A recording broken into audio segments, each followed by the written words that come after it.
सभी लोग जल्दी से लाइव आ जाइए और जल्दी से आप लोग कमेंट कीजिए आवाज़ आ रही है कि नहीं। सभी लोग बताइए कि आवाज़ आ रही है कि नहीं। अगर आवाज़ आ रही है तो यस कर दीजिए। सभी लोग को good evening, good evening, good evening. चलिए, आवाज़ आ रही है तो सभी लोग को गुड इवनिंग। ठीक है, चलिए हम लोग बिना देरी किए हुए आज का क्लास स्टार्ट करते हैं। और आप सभी लोग जो है डेली आप लोग टाइम से आया कीजिए। ठीक है, चलिए हम लोग का फर्स्ट क्वेश्चन आज का क्या बोल रहा है, सभी लोग आंसर बताइए। इसका फर्स्ट क्वेश्चन का आंसर, सामान्य गर्भाशय का वजन कितना होता है। सामान्य गर्भाशय यानी कि प्रेगनेंसी के पहले का, यानी कि जब कोई लेडी प्रेग्नेंट नहीं हुई रहती है, यानी कि वो उसका गर्भाशय सामान्य है। इसका मतलब यही हुआ। ठीक है, जब भी वो प्रेग्नेंट होती है उसके बाद उसके गर्भाशय का वजन चेंज, यहाँ पे टाइपिंग मिस्टेक है। ठीक है, यहाँ पे वजन होगा, तो ये चीज़ आप लोग देख लीजिएगा। तो चलिए ऑप्शन नंबर हम लोग फर्स्ट देखते हैं। ऑप्शन नंबर फर्स्ट क्या है, 50। यानी यहाँ पे ग्राम में है, यहाँ पे ग्राम दिया हुआ है तो यहाँ पे ग्राम में समझिएगा। ठीक है, 50 ग्राम, 60 ग्राम, 90 ग्राम, 80 ग्राम। क्या होगा इसका राइट आंसर। सभी लोग का आंसर आना चाहिए, इजी क्वेश्चन है। चलिए, तो इसका राइट आंसर क्या हो जाएगा, ऑप्शन नंबर बी। ठीक है, option number B right answer हो जाएगा। देखिए, सामान्य गर्भावस्था में जो है, सामान्य एक जो लेडी है उसकी जो गर्भाशय यानी यूट्रस का वजन कितना होता है, 60 ग्राम। लेकिन वो जो प्रेग्नेंट होती है, जब वो लास्ट स्टेज में रहती है तो उसका जो है गर्भाशय का वजन 900 ग्राम तक चला जाता है। ठीक है, लगभग ये कितना है, 1 केजी। ठीक है, 900 ग्राम आप लोग टिक कीजिएगा, 900 ग्राम तक ये हो जाता है। 60 ग्राम से 900 ग्राम तक ये पहुंच जाता है गर्भाशय का वजन। चलिए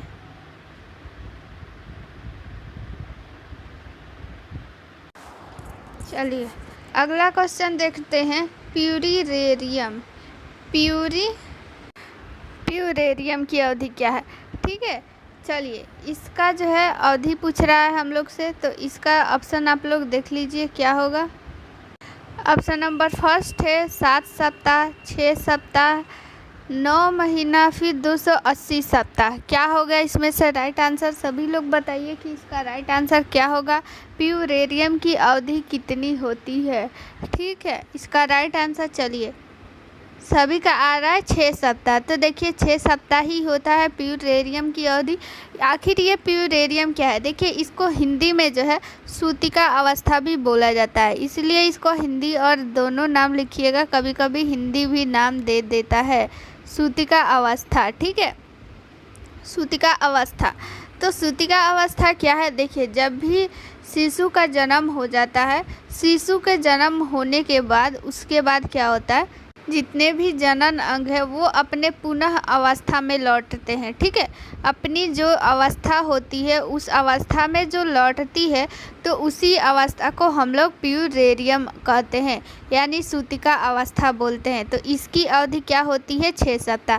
जैसे कि मान लीजिए कि यूट्रस ही है। ठीक है, यूट्रस यानी कि गर्भाशय, वो गर्भाशय क्या होती है कि पहले तो उसका आकार छोटा रहता है, फिर बड़ा बड़ा होते होते पूरा वो जो है स्टोमक तक पूरा आगे तक चली जाती है। फिर जब बच्चा का जन्म हो जाता है उसके बाद वो फिर अपनी अवस्था में आती है। ठीक है, गर्भाशय कहाँ होता है, पेल्विक में होता है अंदर।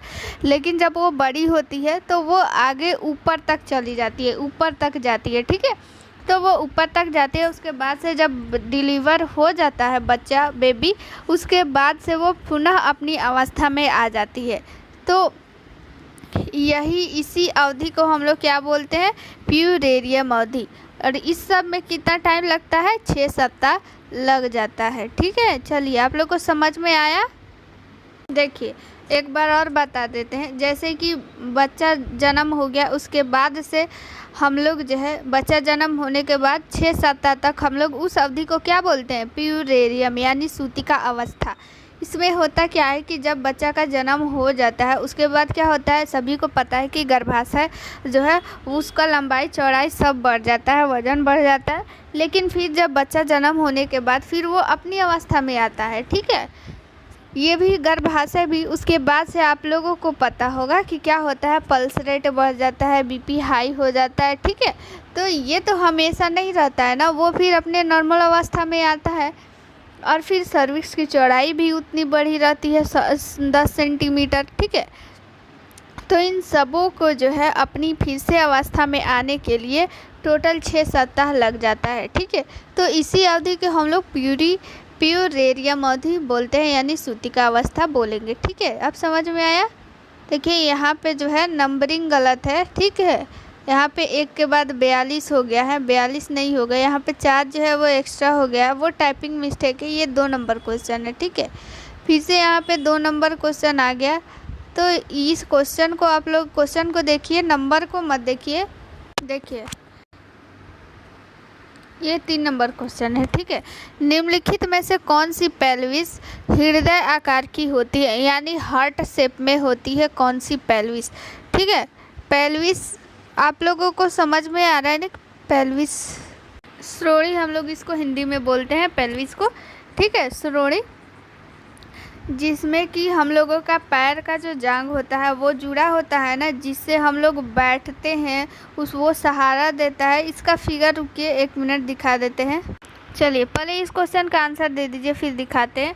देखिए एंथ्रोपॉइड, प्लेटिपॉइड्स, एंड्रॉयड और गाइनोकॉइड्स, क्या होगा इसमें से? ए होगा या बी होगा या फिर सी होगा? क्या आंसर हो जाएगा? इसका आंसर हो जाएगा ऑप्शन नंबर सी, एंड्रॉयड, ठीक है। यहाँ पे एंड्रॉयड यहाँ पे लिखना चाहिए, एंड्रॉयड, ठीक है। एंड्रॉयड कुछ भी लिखता है तो ये एंड्रॉयड ही होगा, ठीक है। एंड्रॉयड जो पेल्विस होती है उसकी आकार कैसे होती है? हार्ट शेप होती है। चलिए अब इसको फिगर में देखते हैं। देखिए ये रहा पेल्विस। पेल्विस का क्या होता है ना, वो 4 टाइप का होता है, ठीक है। आप लोग इसको फिगर को देखिए, ये है पेल्विस, ये चारों के चारों पेल्विस है, अलग अलग शेप का, अलग अलग इसमें नाम है शेप के अनुसार, लेकिन ये चारों पेल्विस ही है, ठीक है। और अगर हम लोग बात करें कि सबसे आदर्श पेल्विस, तो सबसे आदर्श पेल्विस जो है वो गाइनोकॉइड पेल्विस माना जाता है। ये भी क्वेश्चन में पूछा जाता है कि सबसे आदर्श पेल्विस कौन सी होती है, तो गाइनोकॉइड, ठीक है। और ये पेलिपॉइड है, ठीक है। इसका आकार कैसा आप लोग देख सकती है, ये अंडाकार है, ठीक है। एंड्रॉयड यहाँ पे आप लोग देखिए, एंड्रॉयड है यहाँ पे हार्ट शेप जैसा। और ये एंथ्रोपॉइड, यहाँ पे एंथ्रोपॉइड को देखिए, ये गोलाकार में है, ठीक है। तो इसका शेप पूछता है तो आप लोग इसका शेप याद रखिएगा, ठीक है। अब ये आप लोग को समझ में आ गया होगा कि पेल्विस क्या है, ठीक है। यहाँ पे क्या जुड़ा रहता है, यहाँ पे ऐसे रीढ़ की हड्डी ऐसे जुड़ी रहती है, ठीक है, इसमें से। और ये पूरा पेल्विस है, और इधर साइड जांघ जुड़ा रहता है, और इधर साइड भी जांघ, ठीक है, पैर की हड्डी जुड़ी रहती है। तो जिन लोगों को भी अगर नहीं पता होगा, शेप आप लोग लिख लीजिएगा, याद कर लीजिएगा, एग्जाम में पूछा जाता है, ठीक है।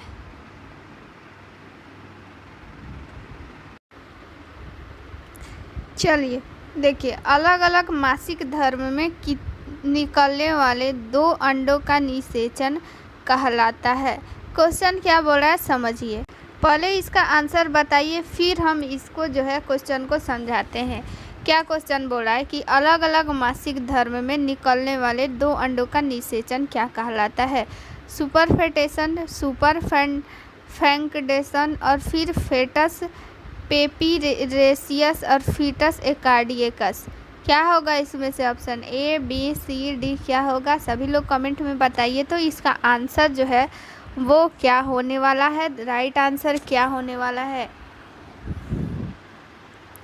देखिए इसका राइट आंसर क्या हो जाएगा? ऑप्शन नंबर ए। अब क्वेश्चन को समझिए कि ए क्यों हो गया, आखिर सुपरफेटेशन किसे कहते हैं। देखिए आप लोग इस पिक को आप लोग देखिए क्या हो रहा है। चलिए इस पिक को आप लोग ध्यान से देखिए। देखिए क्या होता है कि हर महीना जो है ओवरी की संख्या कितनी होती है? ओवरी की संख्या 2 होती है, ये सभी को पता है, ठीक है। तो क्या होता है कि हर मंथ एक एक ओवरी से एक अंडा रिलीज होता है। पहला महीना अगर इस ओवरी से निकल गया अंड तो अगला महीना इस ओवरी से अंड निकलेगा, ठीक है। तो ये चीज़ हो गया। लेकिन क्या होता है ना कि सुपर फर्टेशन में कि मान लीजिए कि इस जो है इस वाले ओवरी से, सॉरी एक मिनट रुकिए, हाँ चलिए, इस ओवरी से क्या हो गया, अंड निकल गया, ठीक है। अंड निकल गया, उसके बाद से क्या हुआ कि अंड निकल कर आप लोगों को पता है कि फैलोपियन ट्यूब में रहता है, ठीक है, 14 दिनों तक। तो क्या होता है कि ये फैलोपियन ट्यूब में रहता है, उस दौरान अगर स्पर्म यहाँ से जाता है और जाकर अगर एग से मिल गया तो फिर फर्टिलाइजेशन हो जाता है, ठीक है।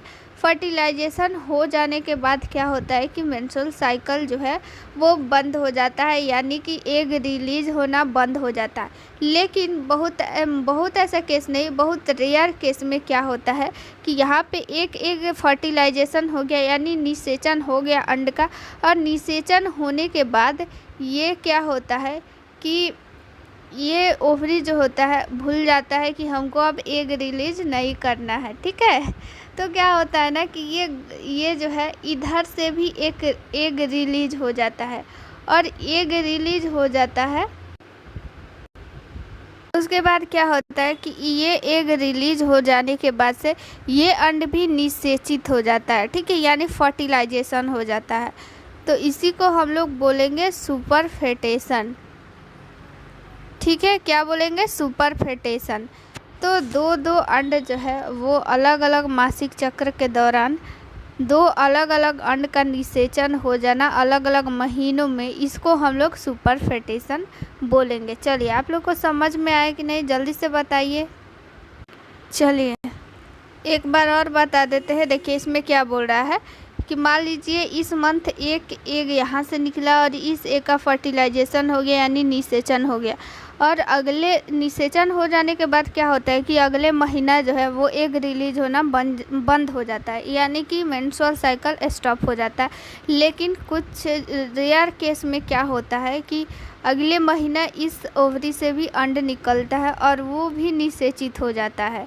तो इसी को हम लोग क्या बोलेंगे, सुपर फेटेशन, ठीक है। ये समझ में आ गया। चलिए अगला क्वेश्चन देख लेते हैं। अगला क्वेश्चन 4 नंबर क्वेश्चन क्या बोल रहा है। चलिए ये तो हो गया, ये 4 नंबर ही क्वेश्चन था। ये 3 और 4 एक ही बार जो है दो बार आ गया है। चलिए 5 नंबर देख लेते हैं। 5 नंबर क्वेश्चन क्या बोल रहा है।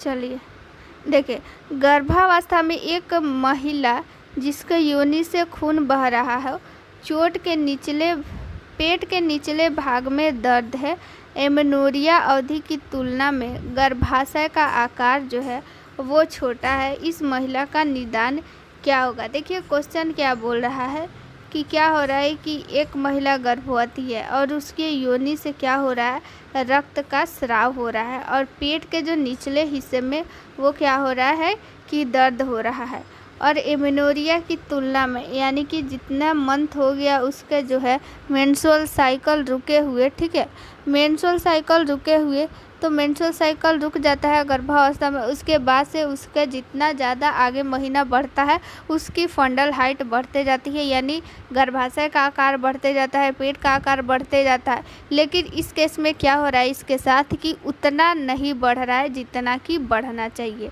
तो इस महिला के साथ क्या हो सकता है, ठीक है, इस महिला को कौन सा विकार हो सकता है ये बोल रहा है, ठीक है। तो गर्भपात इसको हो गया है, या फिर पीपीएच हुआ है, या फिर एक्लैम्सिया हो गया, या फिर पीआईडी हुआ है, क्या हुआ है इसको। देखिए सभी लोग कमेंट में बताइए। आप सभी को पता है कि एक्लैम्सिया तो होगा नहीं, ठीक है, क्योंकि इसमें जो होता है बीपी ये सब बढ़ जाता है और इडिमा हो जाता है, ये बहुत बार बताया है, ठीक है। तो एक्लैम्सिया आप लोग को अभी तक रट चुका होगा, तो एक्लैम्सिया होगा नहीं। और पीपीएच भी बताए हुए हैं कि पीपीएच नहीं होगा। पीपीएच कब होता है, पीपीएच का फुल फॉर्म क्या होता है, सभी लोग बताइए। तो पीपीएच का फुल फॉर्म क्या होता है। चलिए सभी लोग का आंसर आना चाहिए। पीपीएच का फुल फॉर्म क्या होता है। देखिए पीपीएच का सही आंसर है पोस्टपार्टम हिमोरेज, यानी कि डिलीवरी के बाद जो होता है रक्तस्राव उसको हम लोग पीपीएच बोलते हैं, ठीक है। लेकिन यहाँ पे बोला है कि गर्भावस्था में ही, यानी गर्भावस्था के बाद नहीं बोला है, गर्भावस्था में ही बोल रहा है। तो पीपीएच ऐसे भी कट गया, एक्लेम्पसिया भी कट गया, ठीक है। बचा 2 गर्भपात और पीआईडी। तो पीआईडी का भी अगर आप लोगों को फुल फॉर्म पता होगा तो आप लोग बताइए कि पीआईडी का फुल फॉर्म क्या होता है। पीआईडी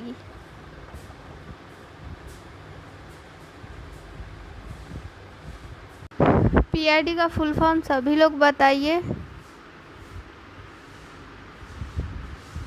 तो देखिए यहाँ पे बहुत कम लोग का आंसर आ रहा है। पी से क्या हो जाएगा, पेल्विक। पी से क्या हो जाएगा, पेल्विक। आप लोग लिख लीजिए अगर नहीं याद है तो। आई से हो जाएगा इन्फ्लामेंट्री, इन्फ्लामेंट्री। और डी से हो जाएगा डिजीज, यानी कि बीमारी। इन्फ्लामेटरी, अगर आप लोगों को कहीं भी इसमें मेडिकल लाइन में अगर इन्फ्ला से रिलेटेड कोई वर्ड आ जाए, इन्फ्लामेटरी, जैसे कि यहाँ पे आ रहा है पेल्विक इन्फ्लामेटरी। इन्फ्लामेटरी मतलब होता है सूजन, ठीक है, स्वेलिंग। तो पेल्विक इन्फ्लामेटरी डिजीज यानी कि पेल्विक में सूजन, ठीक है, ये हो गया। और ऑप्शन नंबर ए है गर्भपात। तो क्या हो जाएगा हमारा option number A right answer हो जाएगा, गर्भपात, ठीक है। गर्भपात में क्या होता है कि 28 सप्ताह से पहले ही जो भ्रूण होता है वो ब्लड के रूप में बाहर आने लगता है, ठीक है। और जो होता है वो पेनफुल होता है, किसी किसी में पेन होता है, किसी में पेन नहीं भी होता है, ठीक है। चलिए अगला क्वेश्चन देख लेते हैं।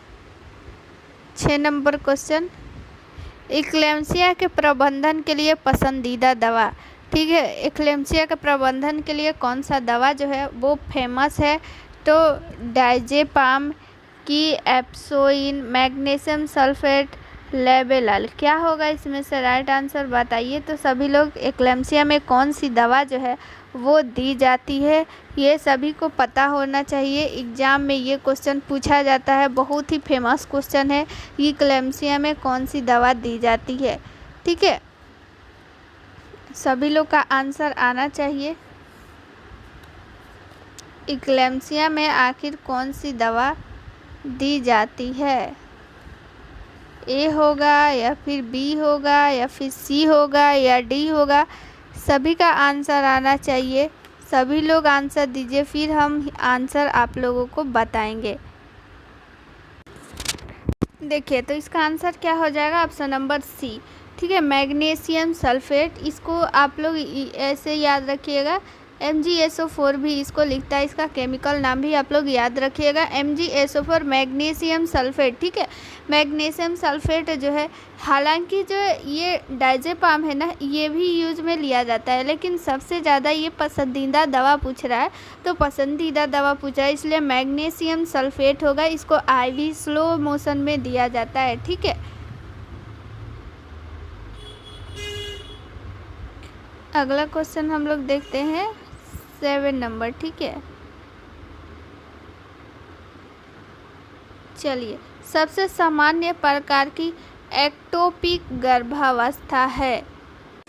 एक्टोपिक मतलब होता है अस्थानिक, यानी जिस स्थान पे गर्भावस्था होना चाहिए उस स्थान पे गर्भावस्था नहीं होता है, ठीक है।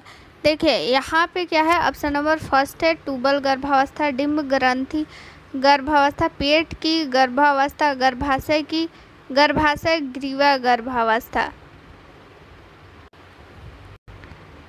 तो क्या होता है ना इसमें, देखिए यहाँ पे जो है, यहाँ पे फैलोपियन ट्यूब होना चाहिए, ठीक है। ये यहाँ पे टाइपिंग मिस्टेक है। तो क्या होता है ना कि इसका ऑप्शन नंबर फर्स्ट हो जाएगा फैलोपियन ट्यूब, ठीक है। तो क्या होता है ना एक्टोपिक गर्भावस्था में, कि क्या होता है कि गर्भावस्था में वो तो गर्भाशय में भ्रूण का विकास होता है। लेकिन एक्टोपिक में क्या होता है, इसका क्या होता है, हिंद अस्थानिक, यानी अपने स्थान पे उसका विकास नहीं होता है, दूसरे स्थान पे होगा। ठीक है, दूसरे स्थान में कहाँ होता है, फैलोपियन ट्यूब में ही हो जाता है। ठीक है, फैलोपियन ट्यूब में क्या होता है कि वहाँ पे फर्टिलाइजेशन होता है। उसके बाद फर्टिलाइजेशन के बाद क्या होता है, वो जाइगोट बन जाता है। वो जाइगोट का ट्रांसफ़र हो जाता है किसमें, गर्भाशय में। लेकिन एटॉपिक गर्भावस्था में क्या होता है कि वो गर्भाशय में जाता ही नहीं है, फैलोपियन ट्यूब में ही उसका वृद्धि और विकास होने लगता है। चलिए अब देखिए अगला क्वेश्चन उसी से रिलेटेड है कि एटॉपिक गर्भावस्था के लिए उत्तरदायी कारक है, यानी एटॉपिक जब गर्भावस्था हो गया तो उसका कारक क्या है। ठीक है, PIED इंट्रायूटेराइन डिवाइस है। ठीक है, इंट्रायूटेराइन डिवाइस है, ट्यूबल एक्सट्रैक्टिव सर्जरी और फिर उपरोक्त सभी। ठीक है, अगर मान लीजिए एटॉपिक गर्भावस्था किसी को हो गया तो वो किस कारण से होता है, ये क्वेश्चन में आ रहा है। ठीक है, क्वेश्चन में यही आ रहा है, यही दिया हुआ है कि एटॉपिक गर्भावस्था किस कारण से होता है। ठीक है, तो आप सभी लोग इसका आंसर बताइए। देखिए इस क्वेश्चन का आंसर तो आप सभी लोग का आने लगा ऑप्शन नंबर डी। बहुत अच्छा, आप लोगों को ऑप्शन देख के आंसर आने लगा ऑप्शन नंबर डी। ठीक है, तो देखिए इसमें क्या होता है कि ये ऑप्शन नंबर डी ही सही आंसर होगा। ठीक है, PID मतलब आप लोग को बता दिए थे, और इंट्रायूटेराइन डिवाइस। ठीक है, IUD। ठीक है, IUD का आप लोग नाम जानती होंगी, इसका फुल फॉर्म होता है इंट्रायूटेराइन डिवाइस। ठीक है, ये कॉपर का बना होता है। बहुत बार एग्जाम में आता है कि IUD किसका बना रहता है।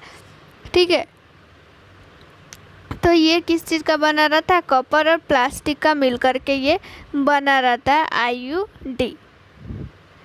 तो IUD बहुत बार क्या होता है कि इसके कारण एटॉपिक गर्भावस्था हो जाता है। बहुत बार जो IUD फेल हो जाता है उसके कारण से गर्भावस्था, एटॉपिक गर्भावस्था हो जाता है। IED भी एक प्रकार का, IED मतलब इन्फ्लामेशन जब हो जाता है पेल्विक में, बहुत सारा इसका भी कारण है। तो इस कारण से भी एटॉपिक गर्भावस्था होता है। और ट्यूबिकल extractive surgery, tube, fallopian tube की जब सर्जरी हो गई रहती है, ठीक है, सर्जरी हुई रहती है, तो क्या किया जाता है कि फैलोपियन ट्यूब को क्या कर दिया जाता है, यहाँ पे काट के तो रास्ता बंद कर दिया जाता है, काट के बांध दिया जाता है। लेकिन किसी कारण बस अगर मान लीजिए स्पर्म चला जाता है, एक तो रिलीज होता ही है और वहाँ पे उसका जाइगोट बनने लग जाता है, तो उसका जो है, इसका भी एक कारण है। तो उसको तो रास्ता नहीं मिलेगा, उस युग्मनज को क्या रास्ता नहीं मिलेगा गर्भाशय में आने के लिए, तो वो फैलोपियन ट्यूब में ही उसका वृद्धि और विकास होने लगता है। ठीक है, तो ये भी एक जो है एटॉपिक गर्भावस्था का ही कारण बन जाता है। आप लोग को ये समझ में आया?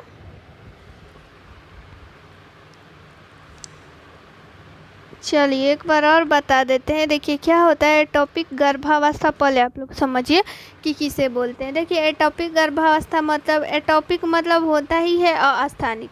ठीक है, अस्थानिक इसका हिंदी होता है। अस्थानिक मतलब अपने स्थान पे, मतलब क्या होता है, नहीं होता है। ठीक है, तो यानी कि वो अपने स्थान पे, वो गर्भावस्था जहाँ होना चाहिए वहाँ पे नहीं हो रहा है। तो कहाँ पे हो रहा है भाई, ये तो अपने स्थान पे अगर होता तो वो गर्भाशय में उसका वृद्धि विकास होता, लेकिन वो अपने स्थान पे नहीं हो रहा है। इसका मतलब वो फैलोपियन ट्यूब में उसका हो रहा है। तो फैलोपियन ट्यूब में हो रहा है तो इसी को हम लोग एटॉपिक गर्भावस्था बोलते हैं। तो ये किस किस कारण से हो सकता है, ये है क्वेश्चन, किस किस कारण से। तो ये सभी जो आप लोग को दिख रहा है option number A, B, C, D तीनों का कारण है एटॉपिक गर्भावस्था। ठीक है, चलिए अगला क्वेश्चन इम्पोर्टेंट है।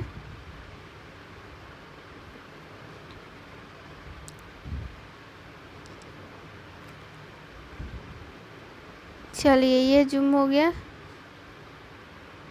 अगला चलिए पढ़ते हैं। बर्थ केनाल, यहाँ पे केनाल होगा, टाइपिंग मिस्टेक है। से गुजरते समय शिशु के सिर की आकृति में परिवर्तन को कहते हैं। देखिए, जब भी बच्चा का जन्म होता है, आप लोग इसका आंसर पहले बताइए क्या होगा। मोल्डिंग होगा, ओसिफिकेशन होगा, डिसिड्यूस होगा, रेस्टिड्यूशन होगा, क्या होगा इसमें से? Option number A, B, C, D क्या होगा? 10 नंबर क्वेश्चन का आप लोग आंसर बताइए। देखिए, आप लोग तुक्का मत लगाइए, क्या हो जाएगा इसका? ऑप्शन नंबर ए, मोल्डिंग। देखिए, होता क्या है ना कि जब बच्चा जन्म लेता है ना, 1 मिनट इसको फिगर से दिखाते। देखिए, इस फिगर को आप लोग गौर से देखिए। देखिए, ये जो है, ये फिगर, ये सिर आप लोग जो देख रही हैं, ये है मिनट आफ्टर बर्थ, यानी कि बर्थ के कुछ मिनटों बाद का है, और ये 24 घंटा के बाद का है। तो ये जब जन्म लिया है तब का इसका सिर देखिए कैसे आकार का है, और जन्म के 24 घंटा के बाद देखिए, यानी 1 दिन का बाद देखिए, इसका सिर जो है वो नॉर्मल जैसा सिर होना चाहिए वैसा है। तो ये क्वेश्चन यही पूछ रहा है कि जब जन्म के समय जो जैसा सिर था, फिर जन्म के बाद जो है सिर का आकार क्या होता है? चेंज होता है। तो इसको हम लोग क्या बोलते हैं? तो क्या बोलते हैं भाई? सब लोग कमेंट बताइए, तो क्या बोलेंगे इसको?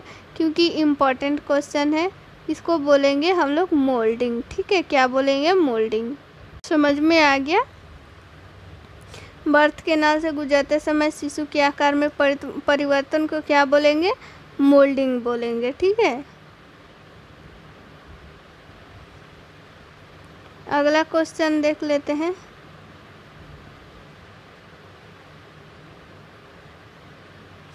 देखिए, एक प्रथम गर्भावस्था में प्रसव की प्रथम अवस्था के सक्रिय चरण में सर्विक्स के फैलाव की सामान्य दर क्या है? यानी कि जब वो प्रीमी ग्रेविडा है, तो वो प्रसव की प्रथम जो अवस्था होती है उसी में ना सर्विक्स का फैलाव होता है।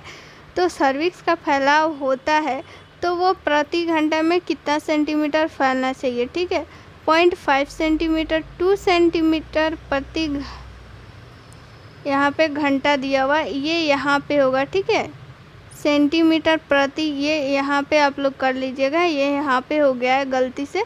ठीक है, टाइपिंग मिस्टेक है यहाँ पे। 0.5 ml, ml बोल रहे हैं, 0.5 सेंटीमीटर प्रति घंटा, 2 सेंटीमीटर प्रति घंटा, 1 सेंटीमीटर प्रति घंटा और 1.5 सेंटीमीटर प्रति घंटा।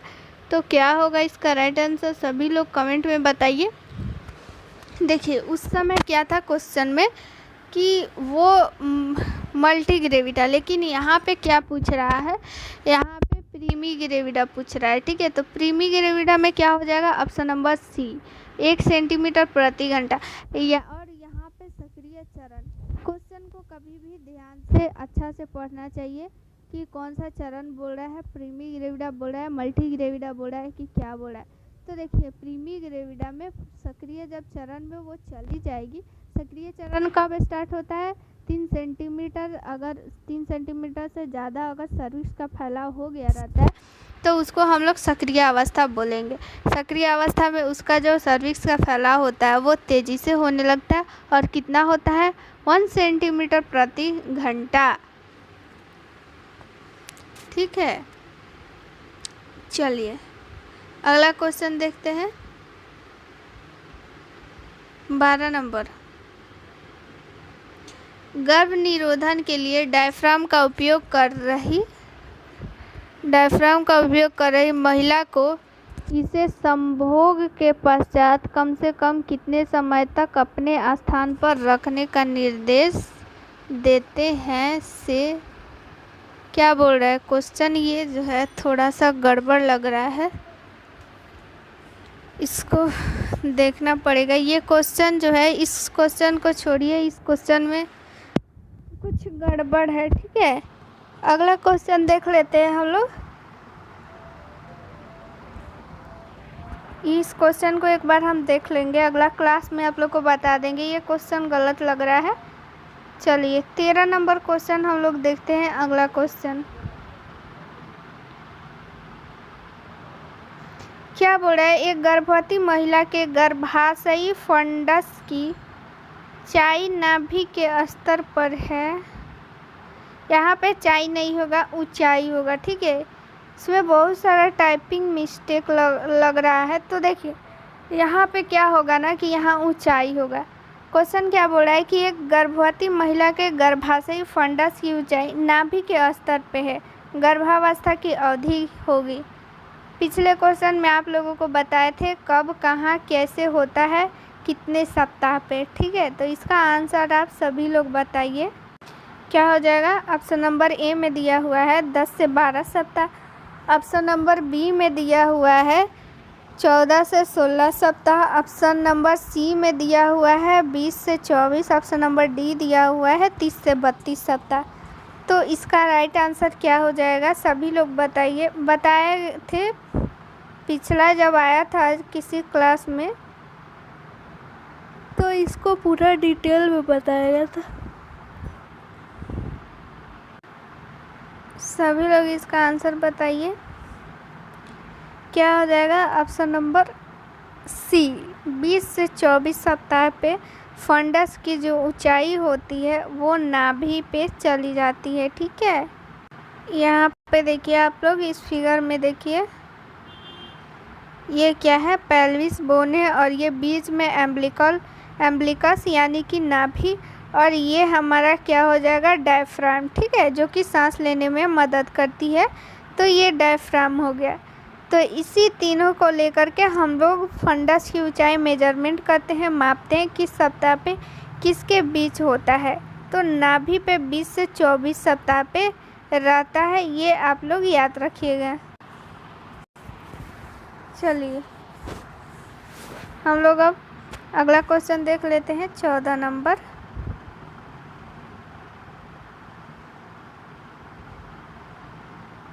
देखिए क्या बोल रहा है, भ्रूणीय विकास के दौरान दोनों वृषण कोश में उतरना कब तक हो जाता है, ठीक है। चलिए इस क्वेश्चन का पहले आप लोग आंसर बताइए, फिर इस क्वेश्चन को हम समझाते हैं। ऑप्शन नंबर फर्स्ट है 20 सप्ताह, ऑप्शन नंबर बी है 28 सप्ताह, ऑप्शन नंबर सी है 32 सप्ताह, और ऑप्शन नंबर डी क्या है, 40 सप्ताह, ठीक है। तो इसका आंसर बताइए सभी लोग, इसका आंसर सभी लोग लिखते जाइएगा। जो भी हम एक्स्ट्रा बता रहे हैं इसमें अगर नहीं याद है तो आप लोग लिख लीजिएगा कॉपी में। क्या हो जाएगा इसका ऑप्शन नंबर हम बता दे रहे हैं, ठीक है। गलत आप लोगों का बहुत आंसर आ रहा है। क्या हो जाएगा ऑप्शन नंबर डी 40 सप्ताह पे। देखिए होता क्या है, अगर भ्रूण क्या है ना कि वो अगर मेल है यानी कि वो पुरुष है अगर भ्रूण, तो क्या होता है कि उसका वृषण जो होता है, वृषण कहाँ होता है, वृषण कोश में क्या होता है, वृषण रहता है, ठीक है। ये आप लोग को एक फिगर, रुके एक मिनट, ये क्या हो गया, उदर हो गया, और ये उसका पैर हो गया, दोनों ये ऐसे पैर हो गया, और बाहर के तरफ ऐसे निकला हुआ रहता है क्या, वृषण कोश, ठीक है। एक मिनट, चलिए ये पेट हो गया और बाहर की तरफ ये वृषण कोश निकला हुआ रहता है। लेकिन जो भ्रूण होता है ना उसको, उसमें क्या होता है कि वो स्टार्टिंग से ही वृषण कोश बाहर नहीं रहता है, वो उदर में ही रहता है, यानी पेट के अंदर ही रहता है। लेकिन 20 सप्ताह क्या होता है, 40 सप्ताह के लगभग में वो बाहर आ जाता है, ठीक है, उदर के बाहर आ जाता है। तो उदर के बाहर आने में वृषण कोश को कितना टाइम लगता है, 40 सप्ताह। इम्पॉर्टेंट क्वेश्चन है, याद रखिएगा, ठीक है। वृषण कोश कहाँ रहता है, भ्रूण में, उदर में रहता है, और 40 सप्ताह के बाद क्या हो जाता है कि वो बाहर आता है, ठीक है। अगला क्वेश्चन 15 नंबर क्वेश्चन देख लेते हैं। एक गर्भवती महिला की देखभाल कर रही नर्स को पूछा जाता है कि स्तनपान कब प्रारंभ करना है, उचित जवाब क्या है। अगर मान लीजिए कि आप लोगों के पास कोई गर्भवती महिला आती है और वो आप लोगों से ये क्वेश्चन पूछती है कि जब उसका क्या होता है कि डिलीवरी हो जाता है उसके बाद उसको स्तनपान कब से आरंभ करना चाहिए, क्वेश्चन यही है सीधा सा। तो ऑप्शन नंबर फर्स्ट है प्रसव के यथाशीघ्र बाद, प्रसव के 4 घंटे बाद, प्रसव के 6 घंटे बाद, प्रसव के 8 घंटे बाद। तो आप लोगों का आंसर क्या होगा? इसका आंसर तो भाई सभी का आना चाहिए, ठीक है, सबका आंसर आना चाहिए। सबको इसका आंसर बताइए क्या हो जाएगा? ए होगा, बी होगा, सी होगा, डी होगा, क्या होगा? सभी लोग आंसर दीजिए, क्या हो जाएगा ना? इसका आंसर सभी लोग का बहुत ही राइट आंसर आ रहा है, ठीक है। तो सबका क्या आ रहा है? ऑप्शन नंबर ए आ रहा है, जो कि option number A right answer है। चलिए हम लोग अब देखते हैं 16 नंबर। इम्पोर्टेंट क्वेश्चन है, ये क्वेश्चन भी बहुत बार पढ़ाया गया है। डॉपलर द्वारा गर्भस्थ शिशु के हृदय की प्रथम गति को सुना जा सकता है। यानी डॉपलर, आप सभी को पता है डॉपलर क्या करता है कि हृदय की गति को बताता है कि कितना है उसमें, ठीक है।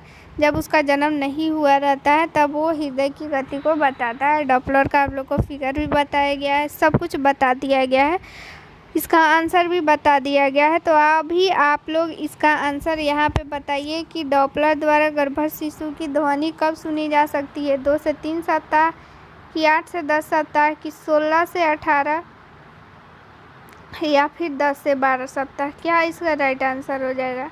सभी लोग बताइए। तो डॉपलर आप सभी को पता है, ठीक है। डॉपलर से क्या किया जाता है? हृदय की गति की ध्वनि सुनी जाती है। तो राइट आंसर बी आ रहा है, जो कि बिल्कुल ही सही आंसर है। Option number B right answer आ रहा है। चलिए अगला क्वेश्चन है, गर्भावस्था में कुल कितनी रक्त की मात्रा बढ़ जाती है? ठीक है, रक्त की मात्रा कुल कितनी बढ़ती है, ये क्वेश्चन आ गया। तो यहाँ पे देखिए ऑप्शन नंबर ए में दिया है 100 फीट, 2000 फीट, 1500 ml और फिर यहाँ पे दिया हुआ है 500 ml। तो कितनी मात्रा बढ़ जाती है आप लोग बताइए। इम्पोर्टेंट क्वेश्चन है, कितनी मात्रा बढ़ जाती है?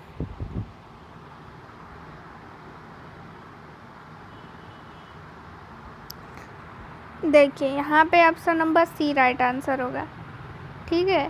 1,500 ml यानी कि 1.5 लीटर, ठीक है। ऐसे जो नॉर्मल जो होता है ब्लड वो 5 से 6 लीटर होता है। आप सभी को पता होना चाहिए कि एक जो नॉर्मल व्यक्ति होता है उसमें 5 से 6 लीटर रक्त की मात्रा होती है। फिर रक्त की मात्रा तो इतनी होती है, लेकिन गर्भावस्था में वो 1.5 लीटर बढ़ जाता है, ठीक है। याद रखिएगा इस क्वेश्चन को। अब देखिए फिर से ये क्वेश्चन आ गया। ये क्वेश्चन हर जो है पीडीएफ में आता है, तो इसका आप लोग आंसर ज़रूर बताइएगा।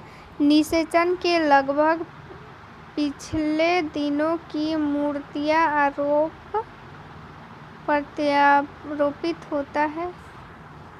ये क्वेश्चन गलत लग रहा है। देखिए ये क्वेश्चन क्या बोल रहा है ना, ये क्वेश्चन ऐसे होगा, निषेचन के लगभग कितने दिनों के बाद जो है वो अंड आरोपित हो जाती है फैलोपियन ट्यूब में। ये क्वेश्चन यही है, ठीक है, जो कि बहुत बार बता दिया गया है। तो इस क्वेश्चन का आप लोग आंसर बताइए क्या होगा। 12 से 16, 14 से 18, 20 से 28, 2 से 4, ये दिन में यहाँ पे दिया हुआ है, ठीक है। तो आप सभी लोग इसका आंसर बताइएगा, क्योंकि इसका आंसर तो है, मतलब हमको तो लगता है कि हर क्लास में ये क्वेश्चन आता है, ठीक है। तो option number A right answer आ रहा है, जो कि बिल्कुल ही सही आंसर है, ठीक है। चलिए अगला क्वेश्चन है 19 नंबर, इम्पोर्टेंट है। नाभि रज्जु में रक्त वाहिकाएँ होती है। रक्त वाहिकाएँ क्या क्या होती है? आर्टरी, वेन, सीरा, ठीक है। वेन को ही सीरा हम लोग बोलते हैं हिंदी में, और धमनी को हम लोग क्या बोलते हैं? आर्टरी बोलते हैं। तो यही पूछ रहा है कि नाभि रज्जु यानी कि एम्बिलिकल कॉर्ड, ठीक है। जो प्लेसेंटा, यहाँ पे ये प्लेसेंटा हो गया, प्लेसेंटा से क्या निकला रहता है? नाभि रज्जु, और इसी से बच्चा जो है वो जुड़ा रहता है। ठीक है, ये बच्चा जो है इसी से जुड़ा रहता है, नाभि रज्जु से, यानी एम्बिलिकल कॉर्ड से।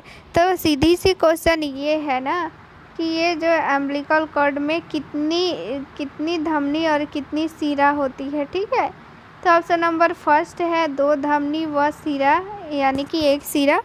ऑप्शन नंबर बी है 2 सिरा 1 धमनी, 1 धमनी 1 सिरा, 2 धमनी 2 सिरा। क्या होगा राइट आंसर? देखिए इसका राइट आंसर बताइए, फिर आप लोगों को इसका एक ट्रिक बताया जाएगा याद करने का, फिर आप लोग कभी ये भूलिएगा नहीं। इम्पोर्टेंट क्वेश्चन है, नींद आ रहा है हमको तो चलिए ये 19 नंबर क्वेश्चन क्या हो जाएगा? राइट आंसर ऑप्शन नंबर ए हो जाएगा। देखिए इसको याद करने का एक तरीका है, ऐसे आप लोग भूल जाइएगा तो आप लोग याद रख लीजिएगा आवा। ठीक है, ये एक से ए से क्या हो जाएगा? आर्टरी, ये भी ए से क्या हो जाएगा? आर्टरी, और बीच वाला भी से क्या हो जाएगा? वेन। आर्टरी मतलब क्या होता है? धमनी, और भी मतलब वेन यानी कि सिरा। तो यहाँ पे 2 आर्टरी हो गया। ठीक है, क्या हो गया? 2 आर्टरी, यानी 2 क्या हो जाएगा हम लोगों का? 2 क्या हो जाएगा? धमनी और 1 सिरा हो जाएगा, जो कि option number A right answer हो जाएगा।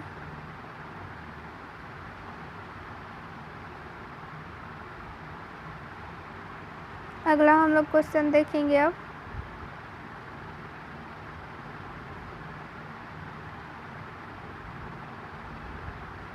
चलिए देखिए अगला क्वेश्चन। एक गर्भवती महिला 32 सप्ताह की गर्भावस्था में पर अस्पताल में आती है। ठीक है, कोई गर्भवती महिला है, उसकी गर्भवती होने की अवधि कितनी हो गई है? 32 सप्ताह हो गई है। तब वो आपके पास आती है और उसके योनि से क्या हो रहा है? रक्त का स्राव हो रहा है। ठीक है, और बीपी भी क्या है? 80/60 mmHg है, जो कि क्या है? बीपी इसका लो है। ठीक है, तो प्रबंधन के लिए आपका सबसे पहला स्टेप क्या होगा? ठीक है, सबसे पहला स्टेप क्या होगा? तो ऑप्शन नंबर फर्स्ट है ऑब्जर्वेशन, ऑप्शन नंबर बी है परीक्षा और गर्भावस्था की समाप्ति, LSCS और रक्त ट्रांसफ्यूजन। क्या हो जाएगा? देखिए अगर कोई आप लोगों को क्वेश्चन समझ में नहीं आ रहा है तो सबसे पहले आप लोग ऑप्शन को वहाँ पे निगलेक्ट करते जाइए कि ऑप्शन नंबर ए होगा कि नहीं, ऑब्जर्वेशन। तो जब ये जो है हम लोग ऑब्जर्वेशन कर लिए हैं कि उसका बीपी क्या है? लो है, योनि से क्या हो रहा है? रक्तस्राव हो रहा है, तो ये क्या हो जाएगा हमारा? ऑप्शन नंबर ए तो होगा नहीं। ऑब्जर्वेशन हम लोग तो रुक के वहाँ पे करेंगे नहीं, देखेंगे नहीं, ये भाई ऑब्जर्वेशन किए हैं तब नहीं ये परिणाम आया है। और देखिए ऑप्शन नंबर बी क्या बोला है कि गर्भावस्था की समाप्ति। ठीक है, तो गर्भावस्था की समाप्ति तो करेंगे नहीं, तो ये ऑप्शन नंबर बी ही कट गया। LSCS देखिए इसका तो ऐसे क्या हो रहा है? रक्तस्राव हो रहा है, बीपी लो है, तो इस सब अवस्था में क्या करेंगे हम लोग? LSCS तो करेंगे नहीं, सिजेरियन तो करेंगे नहीं, तो क्या करेंगे हम लोग? रक्त ट्रांसफ्यूजन, यानी रक्त हम लोग उसमें चढ़ाएंगे। ठीक है, उसको रक्त देंगे, ब्लड उसमें देंगे उसको। ठीक है, तो ऑप्शन नंबर डी हम लोगों का राइट आंसर हो जाएगा। अगला 21 नंबर क्वेश्चन क्या बोल रहा है? चलिए ऐसा क्वेश्चन जो है एग्जाम में पूछा जाता है। एक महिला जिसने 5 बार या अधिक बार बच्चे को जन्म दिया है तो वो महिला क्या कहलाएगी? नल्लीपेरा कहलाएगी कि ग्रैंड मल्टीपेरा, मल्टीपेरा, प्रीमीपेरा क्या कहलाएगी? प्रीमीपेरा बोलिए या फिर प्रीमीग्रेविडा बोलिए, बात जो है वो एक ही होता है। ठीक है, सभी लोग इसका आंसर दीजिए। तो अधिकतर लोग का अभी तक तो ऑप्शन नंबर सी आ रहा है, सी आ रहा है, बी आ रहा है, ए आ रहा है। ठीक है, तो ऑप्शन नंबर सी जो है वो राइट आंसर नहीं होगा। ठीक है, option number B right answer होगा। देखिए यहाँ पे क्या बोल रहा है कि 5 बार या उससे अधिक बार।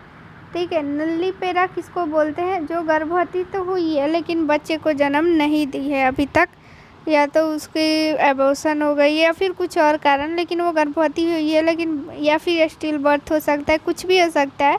वो गर्भवती हुई है लेकिन बच्चा को जन्म वो नहीं दी है, तो उसको हम लोग नुल्लीपेरा बोलते हैं। ग्रैंड मल्टीपेरा तो आप लोग को बता दिए कि 5 बार या इससे अधिक बार जो बच्चे को जन्म दी रहती है उसको हम लोग क्या बोलते हैं, ग्रैंड मल्टीपेरा। ठीक है, तो ऑप्शन नंबर सी क्या बोल रहा है, तो ऑप्शन नंबर सी किसे बोलेंगे, मल्टीपेरा। जो 2 से अधिक बार जो प्रेग्नेंट हुई रहती है उसको हम लोग मल्टीपेरा। प्रीमी ग्रेविडा तो आप सभी को पता है, जो पहली बार गर्भवती हुई रहती है। ठीक है, चलिए समझ में अगर नहीं आ रहा है, देखिए जिन लोगों को भी ये सब नहीं पता है ना, तो वो लोग ज़रूर से ज़रूर नोट कर लीजिएगा। ठीक है,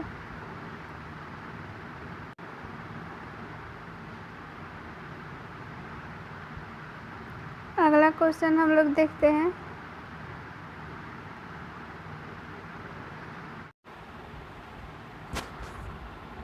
चलिए देखिए क्या बोल रहा है, लैंगिक परिपक्वता से लेकर रजोनिवृत्ति तक के बीच की संपूर्ण परिवर्ती अवस्था कहलाती है। ठीक है, यानी कि जब से लैंगिक परिपक्वता आ जाती है, यानी कि क्या, लैंगिक परिपक्वता यानी कि युवा अवस्था। ठीक है, तो युवा अवस्था से लेकर के रजोनिवृत्ति, जब तक कि मेंस्ट्रुअल साइकिल हो रहा है। रजोनिवृत्ति यानी मासिक धर्म को बोला जाता है रजोनिवृत्ति। ठीक है, याद रखिएगा इसका, कभी कभी मासिक चक्र न लिख करके रजोनिवृत्ति लिख देता है। तो देखिए, जब से युवा अवस्था से लेकर के जब तक कि रजोनिवृत्ति हो रहा है, तब तक के काल को हम लोग क्या बोलेंगे, क्वेश्चन यही बोल रहा है। क्लाइमैक्टिक प्यूबर्टी, मेनार्के, थैलार्के, क्या होगा इसमें से राइट आंसर। सभी लोग राइट आंसर इसका बताइए कि क्या होगा 22 नंबर का राइट आंसर।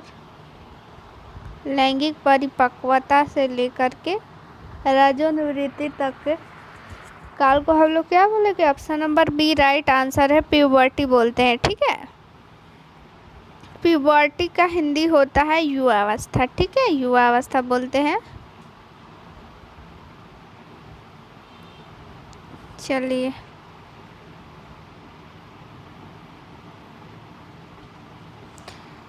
तेईस नंबर देखते हैं, निम्न में से कौन सा अंतर्गर्भाशयी वृद्धि अवरोध का कारण नहीं है। ठीक है, यानी कि क्वेश्चन ये बोल रहा है कि अंतर्गर्भाशयी वृद्धि यानी कि गर्भाशय के अंदर जो भी भ्रूण है या फिर गर्भाशय है उसकी वृद्धि, जब गर्भाशय की वृद्धि होगी तभी तो भ्रूण की विकास होगा। तो यही पूछ रहा है कि इसमें से कौन सा जो कारण है वो उसका अवरोध का कारण नहीं है। तो गर्भकालीन मधुमेह, एनीमिया, गर्भावस्था प्रेरित उच्च रक्तचाप और मातृ हृदय रोग, इनमें से क्या होगा जो कि वृद्धि का अवरोध का कारण नहीं होगा। ठीक है, क्वेश्चन ये बोल रहा है ए होगा, बी होगा, सी होगा, डी होगा, क्या होगा। तो देखिए इसका क्या होगा ना कि इसका राइट आंसर ए हो जाएगा, गर्भकालीन मधुमेह। बाकी ये जो एनीमिया है और हाई ब्लड प्रेशर और ये जो है हार्ट डिजीज, ये सारा जो है अंतर्गर्भाशयी वृद्धि का अवरोध का कारण बन सकता है। ठीक है, अगला क्वेश्चन कह रहा है, भ्रूण की खोपड़ी में सूचर लाइन में उपस्थित चौड़ी जगह को क्या बोलते हैं। ठीक है, ये कल भी इस टाइप का आप लोगों के सामने क्वेश्चन आया हुआ था, तो आज फिगर के माध्यम से हम लोग देख लेंगे। फिलहाल अभी इसको आंसर बताइए कि भ्रूण की खोपड़ी में जो सूचर लाइन होती है उसकी चौड़ी जगह को हम लोग क्या बोलते हैं, डायमीटर, फंटानेल, ब्रोकिलाई, क्या होगा इसमें से राइट आंसर, सभी लोग बताइए। तो देखिए आंसर जो है बी आ रहा है, बी आंसर सही है, फंटानेल। ठीक है, फंटानेल जो है राइट आंसर होगा। चलिए इसको हम लोग फिगर में देखते हैं। तो देखिए यहाँ पे आप लोग देखिए ये क्या है, आप लोगों का सूचर। ठीक है, आप लोगों को बताए थे कि जहाँ बोन जो है, बोन की संधि को क्या बोलते हैं, सूचर। कल ही के क्लास में आप लोगों को बताया गया है कि बोन की जो हमें संधि होती है दो या दो से अधिक बोन जहाँ पे मिलते हैं उसको हम लोग सूचर बोलते हैं, ठीक है, सूचर बोलते हैं। लेकिन ये क्या है, सूचर के मिलने वाले जो खाली स्थान यहाँ पे है उसको हम लोग यहाँ पे देखिए ये फंटानेल बोलेंगे, ठीक है। यहाँ पे भी जो खाली स्थान है इसको तो हम लोग सॉरी एक मिनट, तो यहाँ पे जो आप लोगों को ये खाली जगह दिख रहा है ये क्या है, फंटानेल। यहाँ पे भी देखिए ये सूचर है, ठीक है। यहाँ पे आप लोग इधर से भी हड्डी आकर मिली हुई है, तो उसको आप लोग कल ही के क्लास में बताया गया है। जहाँ पे दो या दो से अधिक हड्डी मिलती है, बोन मिलती है, तो उसको संधि को हम लोग क्या बोलते हैं, सूचर बोलते हैं, ठीक है। तो ये सूचर जहाँ पे बनता है वहाँ पे कुछ खाली स्थान रहता है, तो इस खाली स्थान को हम लोग क्या बोलेंगे, फंटानेल। ये एंटेरियर फंटानेल है और ये पोस्टेरियर, ठीक है। जहाँ पे आप लोग ये फंटानेल क्या है, देखिए जब भी अभी कोई बच्चा जन्म लेता है तो आप लोग देखती होंगी कि सिर के आगे के तरफ क्या रहता है, थोड़ा दलदल टाइप का, और पीछे भी दलदल टाइप का। तो पीछे वाला तो बहुत जल्दी भर जाता है 1.5 मंथ पे, और आगे वाला 1.5 साल लग जाता है। तो वही है फंटानेल, ठीक है, वही है फंटानेल। वो जो खाली स्थान बच जाता है ना, तो वही है फंटानेल। बाद में जा कर के वो क्या हो जाता है, जुड़ जाता है। तो चलिए आप लोग को फंटानेल समझ में आ गया। जो भी आगे का खाली स्थान दलदल टाइप को आप लोग कभी कभी टच की होंगी, वहाँ पे आगे जो ऐसा सिर होता है, सिर के जो ऊपर वाले हिस्से में दलदल रहता है, वही है फंटानेल, ठीक है।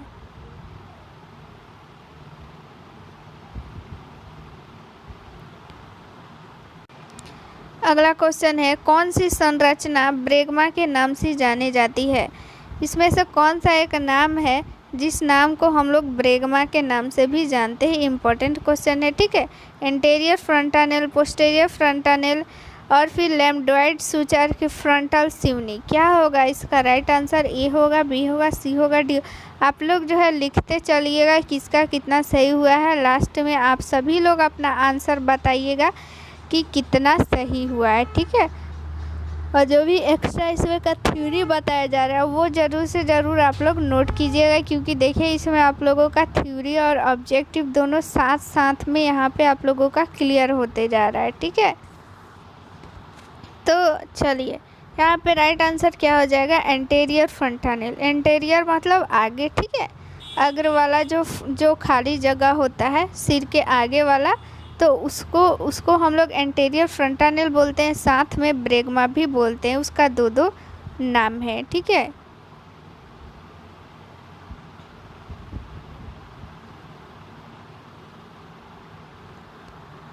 चलिए अगला क्वेश्चन देखते हैं। एक या अधिक कारणों से गर्भधारण की पूर्ण अयोग्यता कहलाती है। देखिए यहाँ पे सीधी सी क्वेश्चन ये बोल रहा है कि पूर्ण अयोग्यता, गर्भधारण की पूर्ण अयोग्यता, यानी कि उसमें गर्भधारण की क्षमता नहीं है, गर्भधारण की क्षमता वो खो चुकी है, तो उसको हम लोग क्या बोलेंगे, यानी वो गर्भधारण नहीं कर सकती है, वो माँ नहीं बन सकती है, ठीक है। इम्पोर्टेंस बोलेंगे कि इनफर्टिलिटी बोलेंगे कि फर्टिलिटी बोलेंगे कि एस्टेरिलिटी बोलेंगे, क्या बोलेंगे इसका राइट आंसर सभी लोग बताइए। तो देखिए इसका जो है इंग्लिश नाम लिखा हुआ है। एग्जाम में ऐसे ही करता है क्वेश्चन को हार्ड बनाने के लिए। क्वेश्चन है तो इजी, लेकिन इसको थोड़ा सा इसमें ट्विस्ट ला दिया है, इंग्लिश में दे दिया है। तो बी राइट आंसर आ रहा है, बी ही राइट आंसर होगा। देखिए इनफर्टिलिटी मतलब होता है बांझपन या फिर नपुंसकता, ठीक है। बांझपन भी बोलते हैं इसको, हिंदी में इसको बांझपन बोलते हैं। तो जब भी गर्भधारण की वो जो पूर्ण क्षमता जो है ख़त्म हो जाती है तो उसको और इनफर्टिलिटी बोलते हैं, यानी बांझपन बोलते हैं। अगला क्वेश्चन देख लेते हैं। चलिए प्री इक्लेम्सिया का निश्चित उपचार क्या है, ठीक है। प्री इक्लेम्सिया का इसमें निश्चित उपचार पूछ रहा है कि क्या है। देखिए अब प्री इक्लेम्सिया के बारे में हम बहुत बार बता चुके हैं। यहाँ पे आप लोगों अगर नहीं लिखी होंगी तो ये आप लोगों की गलती है, बहुत बार बताया गया है प्री इक्लेम्सिया क्या है। तो इसका अब यहाँ पे उपचार पूछा जा रहा है कि अगर प्री इक्लेम्सिया के पेशेंट आकर आपके पास आ जाता है तो उसका उपचार क्या होगा? बाह्य पार्श्व स्थिति, गर्भावस्था की समाप्ति, उच्च प्रोटीन आहार, मैग्नीशियम सल्फेट। क्या होगा इसका राइट आंसर? देखिए यहाँ पे उच्च प्रोटीन आहार कैसे होगा, क्योंकि वहाँ नहीं होगा ना, क्योंकि वहाँ पे उसका तो खुद प्री एक्लेम्पसिया पेशेंट के क्या लक्षण होता है, प्रोटीन यूरिया बढ़ जाता है, यूरिया में प्रोटीन की मात्रा बढ़ जाता है, ठीक है, ये लक्षण है। और क्या लक्षण है? हाई ब्लड प्रेशर है, ठीक है, और सूजन हो जाता है। ये सारा लक्षण जो है प्री एक्लेम्पसिया का है। तो प्री एक्लेम्पसिया, एक्लेम्पसिया, ये सारा का क्या उपचार होता है? ऑप्शन नंबर डी, ठीक है, मैग्नीशियम सल्फेट, MgSO4। अभी बताए थे, पिछले क्वेश्चन में भी बताए थे MgSO4 के बारे में। IV दिया जाता है, ये एक प्रकार का इंजेक्शन है, ठीक है, IV स्लो दिया जाता है। देखिए यहाँ पे ऑप्शन नंबर बी आंसर दिया है, जो कि एकदम गलत है। गर्भावस्था की समाप्ति हम लोग थोड़ी करेंगे, ये गलत इसमें ऑप्शन में आंसर दिया हुआ है। चलिए 28 नंबर क्वेश्चन देखते हैं। फीमेल पेल्विक का उच्चतम व्यास होता है, यानी इसमें से कौन सा व्यास है जो कि उसका व्यास, उसका जब हम लोग मेजरमेंट करेंगे तो सबसे ज़्यादा होगा, ठीक है। फीमेल पेल्विस का उच्चतम व्यास इसमें कौन सा होगा? चलिए ऑप्शन नंबर फर्स्ट है इंटीरियर पश्च व्यास, ट्रांसवर्स व्यास, तिरछा व्यास और सभी। क्या हो जाएगा? तो देखिए यहाँ पे अब आप लोग सही मत मार दीजिएगा, क्योंकि यहाँ पे सही कैसे होगा, सबका व्यास थोड़ी उच्च होगा, किसी एक का ही होगा। तो इसीलिए बोलते हैं बार बार कि ऑप्शन को भी थोड़ा और क्वेश्चन को भी समझ के आंसर दीजिएगा लो, ठीक है। तो ऑप्शन नंबर बी तो ऐसे ही, डी ऐसे ही कट गया, और ये 3 ऑप्शन बचा, 3 ऑप्शन में से ही एक राइट आंसर होगा। तो ABC में से कौन सा इसका आंसर होगा? तो देखिए इसका आंसर जो हो जाएगा ऑप्शन नंबर बी, ट्रांसवर्स व्यास। तो ये रहा फीमेल पेल्विक। देखिए फीमेल पेल्विक के जो ये अंदर वाला ये आप लोग को खाली स्थान दिख रहा है, ये ब्रिम कहलाता है, ठीक है। तो इस ब्रिम के जो भी खाली स्थान है, इसी से हम लोग फीमेल पेल्विक की हम लोग मापते हैं व्यास, ठीक है। तो ट्रांसवर्स यानी कि ऐसे, ठीक है, क्षैतिज को हम लोग बोलते हैं ट्रांसवर्स। तो ये ऐसे सीधे लाइन को हम लोग ट्रांसवर्स बोलेंगे। तो इसी लाइन का जो व्यास होगा वो सबसे ज़्यादा होता है, ठीक है। कितना होता है? 13 सेंटीमीटर होता है। कितना होता है? 13 सेंटीमीटर। एग्जाम में ये भी पूछ सकता है कि ट्रांसवर्स जो होती है उसकी लंबाई सबसे ज़्यादा होती है, लेकिन कितनी होती है? तो 13 सेंटीमीटर। आप लोग याद रखिएगा 13 सेंटीमीटर होती है, ठीक है। कितना आप लोग याद रखिएगा? 13 सेंटीमीटर याद रखिएगा।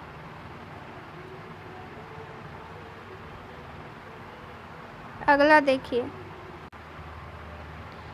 स्तन के ऊतक का सूजन कहलाता है, यानी स्तन में यानी ब्रेस्ट में जब सूजन आ जाएगा, स्वेलिंग आ जाएगा ब्रेस्ट के ऊतक में, ऊतक में यानी कि टिश्यू में, ठीक है, इसको इंग्लिश में टिश्यू बोलते हैं। तो चलिए अब आवाज़ आ रही है। चलिए, तो ब्रेस्ट के जब टिश्यू में क्या हो जाएगा, सूजन आ जाएगा, तो उसको हम लोग क्या बोलेंगे? सीधी सी क्वेश्चन यही है, सेल्पुजाइटिस, एंडोमेट्रिस, मेस्टाइटिस, मेस्टेटोमी। क्या होगा? आप सभी को बताए थे कि जहाँ पे सूजन आए वहाँ पे इस मतलब कि आ जाएगा लास्ट में इटिस, ठीक है। तो इसमें भी एक इसी ऑप्शन में है, एक इसमें ऑप्शन में है, ए और सी में ऑप्शन में है, ठीक है, इटिस लास्ट में। तो जिसमें भी इटिस जो लास्ट में रहता है उसका हम लोग रिलेट सूजन से करते हैं, उसका मतलब सूजन ही होता है, ठीक है। तो ए और सी में से ही राइट आंसर हो जाएगा, बी और डी तो ऐसे ही कट गया। तो देखिए एग्जाम में चूँकि नेगेटिव मार्क है, सभी लोग को पता है, तो आप लोग कम से कम कोशिश कीजिएगा तुक्का लगाने के लिए, क्योंकि 1/4 है, ठीक है, 1/4। अगर मान लीजिए किसी क्वेश्चन को एकदम नहीं पता तो उसको आप लोग छोड़ दीजिएगा, अगर कन्फ्यूज़न वाला है तो क्वेश्चन का आंसर लगा दीजिएगा। तो इसमें क्या हो जाएगा? ऑप्शन नंबर सी, मेस्टाइटिस बोलेंगे। अगर स्तन के ऊतक में सूजन हो जाता है तो उसको हम लोग क्या बोलते हैं? मेस्टाइटिस।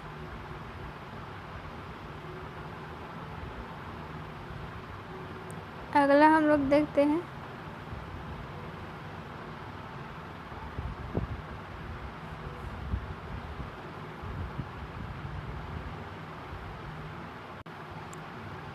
चलिए, भ्रूण परिसंचरण का वह भाग जो कि जन्म के पश्चात फोसा ओवेलिस बन जाता है। ठीक है, फोसा ओवेलिस बन जाता है।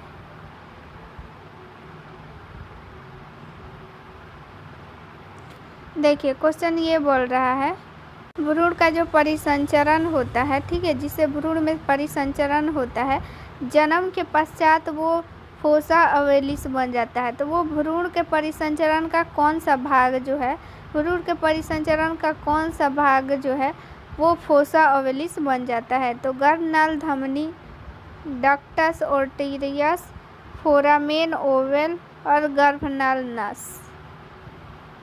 तो यहाँ पे आप लोग को याद करने का एक सीधी सी तरीका है। देखिए, इसमें ट्रिक है ये कि देखिए यहाँ पे ओवेलिस आ रहा है और यहाँ भी ओवेल आ रहा है, तो क्या हो जाएगा, इससे आप लोग रिलेट कर सकती हैं। ठीक है, अगर यहाँ पे क्योंकि ये जो है थोड़ा इंग्लिश नेम है, थोड़ा सा उल्टा टाइप का, तो ये आप लोग भूल जाइएगा। तो ये वर्ड से वर्ड आप लोग रिलेट कर लीजिएगा, तो आप लोग याद रखिएगा कि भ्रूण का जो है वो फोरामेन ओवेलस आगे चलकर फोस ओवलियस बन जाता है। ये उतना इम्पोर्टेंट क्वेश्चन नहीं है, इसलिए इसको उतना डीप में नहीं करेंगे। चलिए,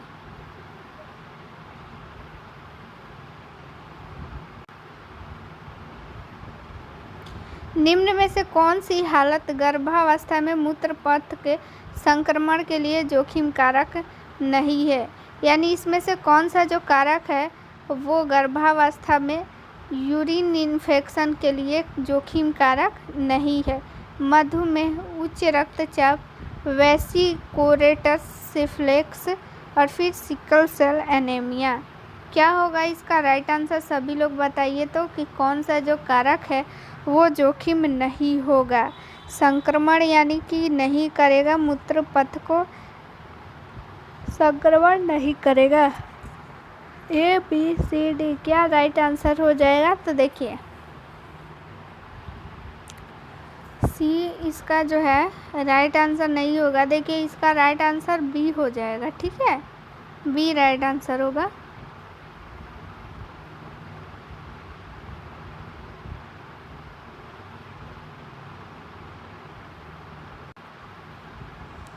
तो देखिए, ये क्वेश्चन इसको छोड़िए, ये क्वेश्चन जो है वो गलत है उस टाइम।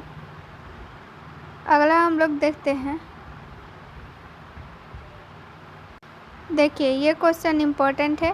क्वेश्चन क्या बोल रहा है कि लेटेज फेज और अलर्ट लाइन एवं क्रिया रेखा आदि शर्तें किस संदर्भ में प्रयुक्त होती है?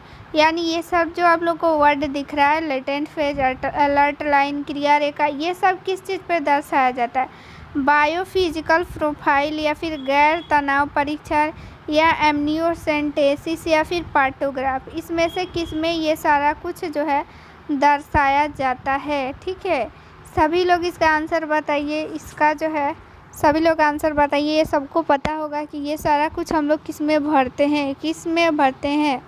राइट आंसर डी होगा। सबका डी आंसर आ रहा है, बहुत अच्छा। डी ही आंसर इसका राइट आंसर होगा।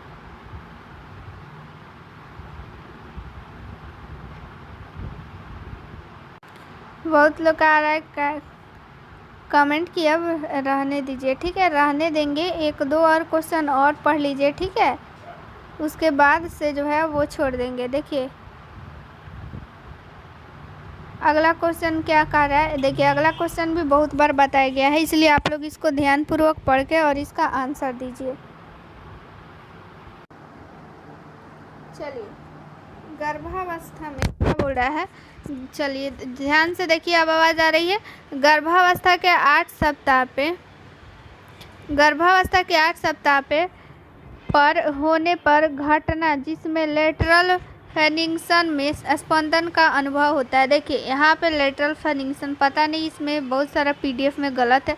यहाँ पे आप लोग कर लीजिए, यहाँ पे आप लोग ये कर लीजिए, क्या कीजिएगा, यहाँ पे वेजाइना कर लीजिए। ठीक है, यहाँ पे वेजाइना कर लीजिए कि 8 सप्ताह पे जो वेजाइना में क्या होता है, स्पंदन महसूस होता है, उसको हम लोग कौन सा साइन बोलेंगे? चैडविक साइन, ओसिंडर साइन की गुडल साइन की हैगर साइन?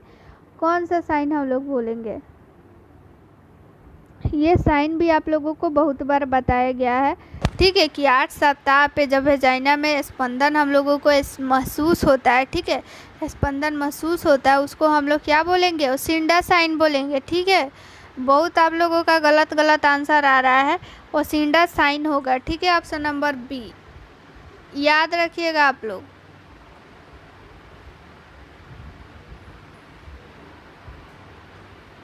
चलिए अब आज के लिए इतना ही रहने देते हैं, कल करेंगे हम लोग अगला क्लास। अच्छा से पढ़ के आप लोग आइएगा। थ्योरी का भी PDF अपलोड कर दिया गया है, तो उसको आप लोग पढ़ के आइएगा ताकि आप लोगों को समझ में आएगा, ठीक है। उस PDF को आप लोग सेव कर लीजिएगा फ़ोन में और उसको पढ़ के आइएगा, और जो भी ऑब्जेक्टिव पढ़ाई हो रहा है उसको रिवीजन करके आइएगा। अब अगला क्लास कल करेंगे। सभी लोग को गुड नाइट।